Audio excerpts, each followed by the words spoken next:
You know, we spend pretty much our whole lives chasing it, working for it, and definitely worrying about it. Money. But here's the crazy thing. What if the biggest challenge isn't actually earning it, but keeping it?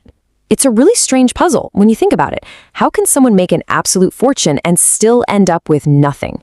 Well, today we're going to unlock the financial framework that they definitely never taught you in school. I mean, to really see this in action, let's look at a staggering real-world example. Let's talk about heavyweight champion Mike Tyson. At his peak, he was one of the highest-paid athletes on the entire planet.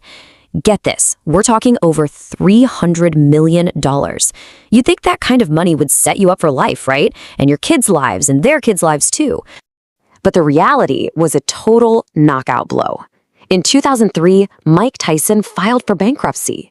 And he wasn't just at zero. Nope, he was $30 million in debt. His story really forces us to face a hard truth. Earning the money is only half the battle. It's the other half that seems to destroy most fortunes. So what is going on here? Where is the disconnect?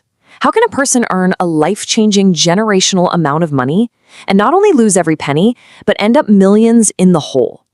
It's time we actually figured out that mystery. You see, Mike Tyson's story isn't just some cautionary tale about a celebrity living a crazy lifestyle. It actually reveals a fundamental blind spot that most of us, and I mean all of us, have about money, no matter what our income is. It proves that production, how much you earn, means almost nothing if you have a massive gaping hole on the consumption side of the equation. So let's just start with the absolute basics. What really is money? We tend to think of it as, dollar bills or numbers in a bank account. But here's a much more powerful way to think about it. Money is simply an expression of value. You trade your money for something because you believe that thing is worth that amount. That's it. Grasping this simple idea is really the first step to changing your entire relationship with your finances. And look, getting this right is absolutely crucial. We've all heard that phrase, money is the root of all evil. But it's not. It's a completely neutral tool.